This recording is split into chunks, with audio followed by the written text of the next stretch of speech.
Nasabat ng Police Regional Office 10 ang mahigit 1.12 million pesos na halaga ng ininalang shabu at naaresto ang tatlong drug suspect, kabilang ang dalawang high-value individual sa magkakahiwalay na buy-bust operation sa Barangay Lumbia, Cagayan de Oro City noong 16 ng Hulyo taong kasalukuyan. Sa isinagawang operasyon ng Police Station 8 City Mobile Force Company, City Drug Enforcement Unit ng Cagayan de Oro City Police Office, katuwang ang PIDEA Region 10, bandang alas 2:24 ng madaling araw, naaresto ang isang babae na si alias Pet, residente ng Barangay Ipunan, Cagayan de Oro City. Ayon sa otoridad, sangkot ang suspect sa pagbebenta ng illegal na droga sa loob ng 4 na taon sa kanilang barangay.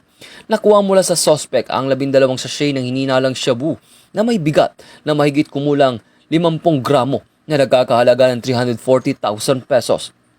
Naaresto naman ang dalawang individual bandang alas 10 ng umaga sa buy-bust operation ng mga otoridad sa Barangay Lumbia, Cagayan de Oro City, kung saan na-recover ang 17 sachet na hininalang shabu na may bigat na mahigit kumulang 115 grams na nagkakahalaga ng 782,000 pesos at 500 peso bill na ginamit bilang buy-bust money.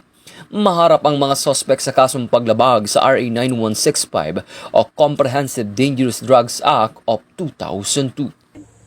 Mula dito sa National Headquarters ng Philippine National Police, ako si Patrolman Edwin Baris, nagbabalita para sa Police News Network. Alagad ng batas, tagataguyod ng Balitang Pulis.